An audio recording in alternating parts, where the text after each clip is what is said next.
What the hell, Emma? Come back right now! As if any idiot would come back after being told that. Nathan and I are going to live together from now on. I never thought he'd actually agree to run away with me. Are you seriously texting me this right now, after ruining my wedding day in front of everyone? Oh, please, it wasn't that bad. Everyone will forget about it eventually. I had 200 guests there, our entire family, all our friends. How could you do this to me? I never imagined my sister would steal my groom and disappear on my wedding day. How long have you two been dating? I never noticed anything between you two. Of course you didn't notice. We weren't dating at all. Excuse me? It was always a one-sided crush. I fell in love with him the first time I saw him. I've been confessing to him ever since, but he kept turning me down. Really?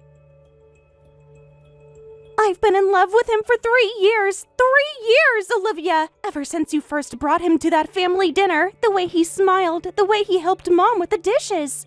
I knew he was special, but Nathan is so gentle when he rejects people. He says, I'm flattered, but I can't return your feelings. I'm sorry. That's one of the things I love about him. What? So I confessed to him at the wedding venue as one last memory. What kind of inconsiderate memory is that?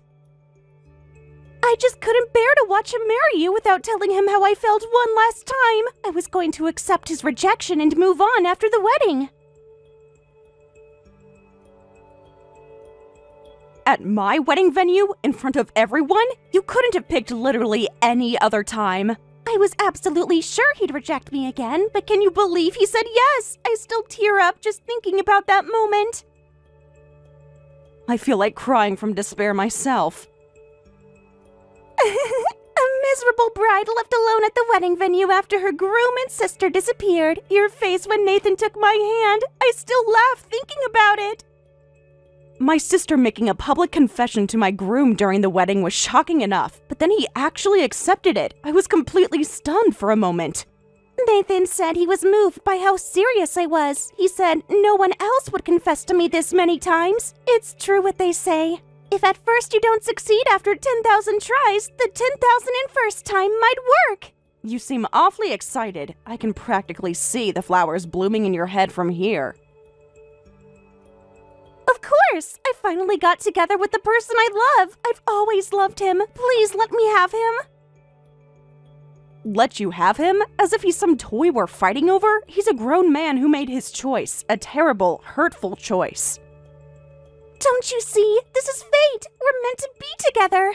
Do you realize what you've done? I'm a woman who lives for love. Even if it means hurting my own sister, I won't give up Nathan. So take care of everything else, okay? What? You know, the wedding venue, the guests, all that boring stuff. Just tell everyone the wedding is off. You want me to cancel my wedding that you ruined? Are you serious right now? Yeah, Nathan and I will overcome our elopement life with the power of love.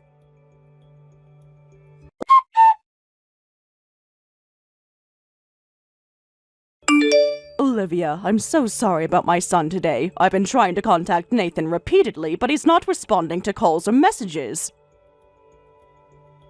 No, I should be the one apologizing for my sister. You came all the way to the wedding only for this to happen. I'm truly sorry. You don't need to apologize, Olivia. You're the victim here. Then you're a victim too, Barbara. We're all victims who got caught up in this elopement drama, so please stop apologizing. Thank you, Olivia, but I wonder how long those two have been together. It's embarrassing to admit, but as his parent, I had no idea. Apparently, they weren't dating. I heard from my sister herself that it was just her one-sided feelings. What? Really?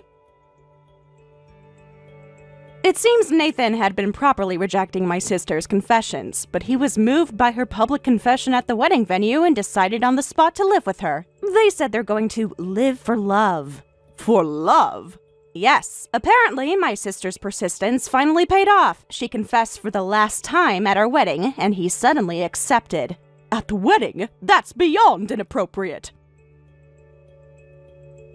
My sister Emma has always been like this. She acts like she's the heroine in some romance novel, a dreamy girl. I'm sure she's thrilled about their forbidden love. And my foolish son is playing along with this fantasy. I'm mortified. Don't blame yourself. He made his choice. I bet Nathan is caught up in the thrill of that forbidden love, too. I was actually looking through his room for clues about where they went, and I found some poems that made me laugh, or rather, wince. Poems? I've never seen him writing anything like that. Oh, really? Nathan has been writing them for quite some time, especially during his middle school years. It was pretty intense. Is that so? I found stacks of notebooks filled with them, all dramatic declarations about misunderstood love and lonely hearts. I thought he'd outgrown that phase. He never showed that side to me. 3 years together and I had no idea. Let me read one I found. Nobody understands this pain and these tears. Love is a sin. Let's dance with our cruel fate. Me. Can you believe it? Wow, all my wedding day sorrow just vanished. I'm so glad I don't have to marry such an embarrassing person. I have to admit, I laughed out loud when I found these. One of them actually says, "My soul is a black rose, wilting in the garden of conformity." What does that even mean? Wow, I'm starting to think I didn't know him at all. An impulsive elopement won't last long. They'll eventually come back. When they do, I'll contact you right away. They need to take responsibility for this elopement drama. I appreciate that. Right now, I'm still processing everything. Of course, take all the time you need. That's true. Fortunately, he covered most of the wedding expenses, so my financial loss is minimal. What? Nathan insisted that, as a man, I'll pay for it. I only paid for my own dress. That boy showing off again. Huh? Nathan didn't pay a single penny for this wedding. We gave him $50,000 instead. What? We were clearly having different conversations. Nathan told us your parents said the groom should pay for the wedding. Then he came crying to us saying, "But I don't have any savings. Please help me." My family never said anything like that. Nathan himself said, "As a man, I want to pay for it." I didn't know he had that side to him. I'm really sorry about my foolish son. Anyway, let's focus on finding them for now. Yes, I'll contact you if I find out where they are. As fellow victims of those two, let's work together.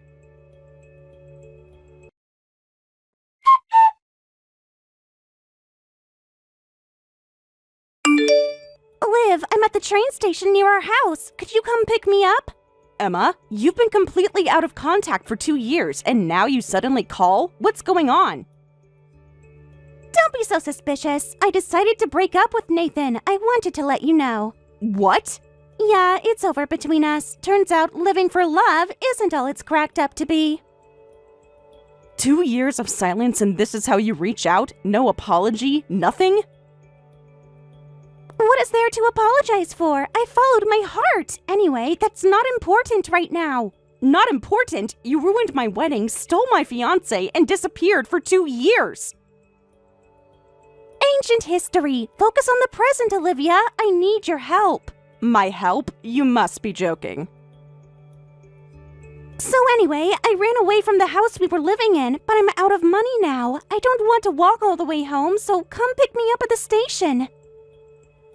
Wait. This is too sudden. After all that talk about living for love, why are you breaking up? Because he gets angry over just a little cheating. What? Can you believe it? He went completely ballistic, throwing things, yelling, saying I betrayed him. So dramatic. You cheated on the man you ruined my wedding for? I really didn't want to cheat, but Nathan was always angry with me, so I was sad and just had some fun with another guy. He got mad over something so trivial. I don't want anything to do with a man like that. Huh? Listen, Liv, I was prepared to live with him no matter how poor we were, but then Nathan started saying I should work too. He gets so angry when I'm just lounging around the house. Of course he would. I heard he quit his job right after running away. Anyone would be angry if they're working to support your new life while you're just lying around. I never asked him to quit his job. He decided on his own that it was uncomfortable to go back after the elopement was exposed. It's unfair to make me take responsibility for that. What? He kept saying things like, I can't face my coworkers after what happened. That's his problem, not mine. I didn't force him to run away with me. You literally confessed to him at my wedding and pressured him into running away with you. He made his own choice, and now he's blaming me for the consequences. It sounds like reality finally caught up with your fantasy. So I'm done with him. His new job doesn't pay well either. I love the kind and smart Nathan, but he's not the man I fell in love with anymore. The kind and smart Nathan who abandoned his fiancé at the altar? That Nathan? He was different back then, sweet and romantic. Now he's just bitter and constantly complaining about money. So you've shamelessly come back home. I have to admire your thick skin. You stole Nathan from me, ruined my wedding, and wrecked my life. Don't be so melodramatic. It's been 2 whole years. Surely you're over it by now. Over it? You think I'm over the public humiliation, betrayal, and heartbreak you caused? You can always start over. You should be happy I came back. Thanks to me, Nathan is single again. You should be grateful I returned. What?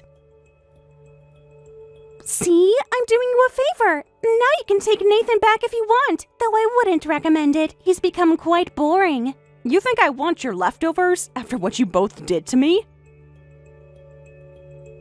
I'm giving Nathan back to you, so come pick me up at the station, sis. I don't have a sister anymore. Your room at home is gone too, so you don't need to come back. What?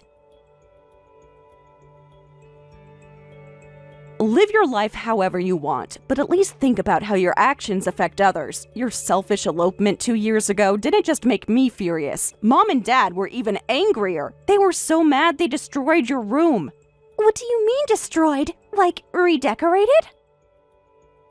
From their perspective, it's understandable. It's embarrassing enough to have their daughter left at the altar, but then to find out the other woman was also their daughter, they threw out all your stuff as soon as they got home. Oh. Now it's completely Dad's hobby room. He always wanted to get into aquariums. Now it's filled with fish tanks. What? Where am I supposed to sleep when I get home? You won't even be allowed in the house. I've cut ties with you, and our parents have done the same. Even if you somehow make it back, you won't be allowed to set foot inside. You're kidding, right? I'm completely serious, so I'll have someone else pick you up. Someone's coming for me? Does that mean you've forgiven me for running away? I knew it. We're family after all. You can't really cut ties with me. What are you misunderstanding? I haven't forgiven you, and our parents haven't changed their minds about cutting you off. But there are some people who want to see you both. Huh? People who aren't you or our parents want to see me? You'll see soon enough. Just don't try to run away again. What the hell? I didn't hear anything about Nathan's parents picking me up. Oh, did Barbara and George find you? Good. It wasn't good at all. As soon as we met, they took my phone and caught Nathan too. Then they dragged us to a loan office and made us borrow $60,000, and they took all the money from us. They didn't take it. You repaid it. The wedding cost $50,000 alone. We had to pay an additional $10,000 in compensation to the guests along with returning their gifts. Canceling a wedding costs a total of $60,000. Isn't it natural for those responsible to pay? What? Nathan's parents covered the full amount initially, so be sure to thank them properly. This is ridiculous. Why should we have to pay for that?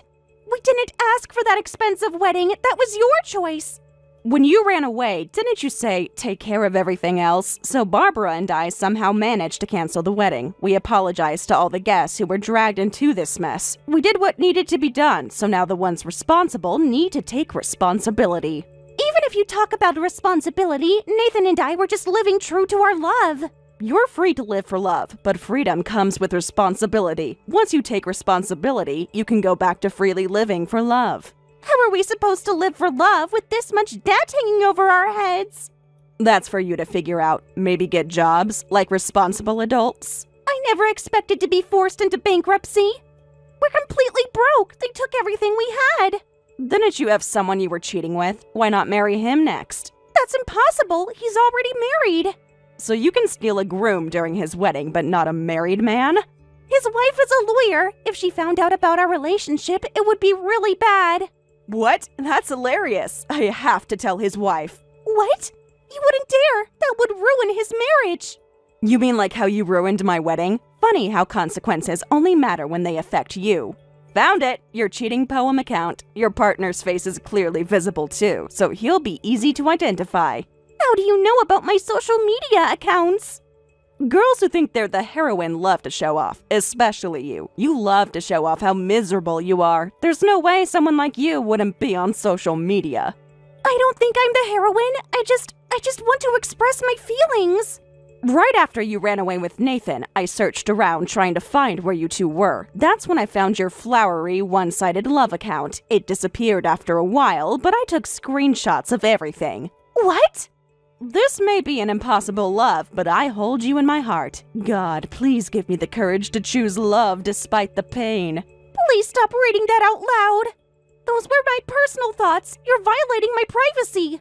Oh, here's another gem. Two souls united against all odds. We defy convention for the sake of true passion. Did you write these before or after you started cheating on him?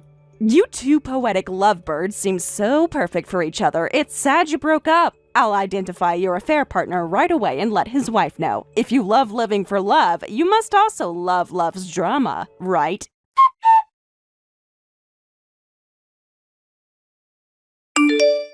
We successfully collected the money from both of them. We also got compensation from Nathan for you. Can I come by tomorrow to give it to you? Thank you so much. I happen to be off tomorrow, so please do. I'll stop by around noon if that works for you. Noon is perfect. I'll make us some lunch. Once again, I'm so sorry about my idiot son. I'm relieved we were finally able to make him take responsibility. Thank you for contacting us right away. No, I should be apologizing for my sister. Let's consider it even and stop apologizing. I probably shouldn't be the one to say this, but please be happy, Olivia. You deserve to find a man hundreds of times better than Nathan. Thank you. Actually, I'm already seeing someone. Oh my, you're so good at moving on, and that's wonderful. I'm rooting for your next relationship. See you tomorrow. I look forward to it. See you then, Barbara.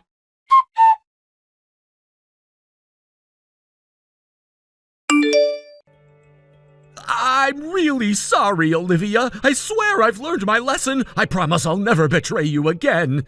Can't we give our relationship another chance? What? Absolutely not. Please don't contact me again. Huh? Aren't you being a bit cold? This is the first time I've reached out in a while. In a while? It's been 2 years since you left me at the altar, Nathan. 2 years of silence, and now you think an apology fixes everything? I said I'm sorry about running away. I'm really reflecting on it, and you received the compensation money, right? I worked hard to pay that much. Yes, I received $50,000, but this money is nothing compared to the emotional damage I suffered at the time. What? Just because I accepted the money doesn't mean I forgive you. Don't say stupid things like wanting to get back together.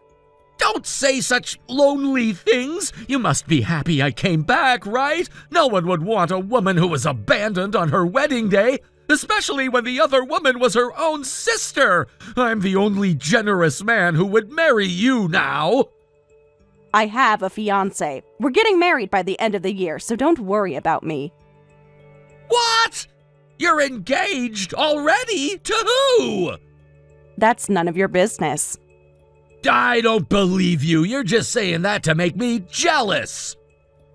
Believe what you want. The truth doesn't change. And worry about yourself instead. No woman would want to marry a man who runs away on his wedding day, especially an idiot who runs away with the bride's sister. Your income has decreased and you're in debt. No one would marry such a man. Well, that's... Anyway, take care. I'll learn a little from you two and try to live more true to love. I used to be too shy to tell my partner I love you to his face, but from now on, I'll express my love to him more often. See ya.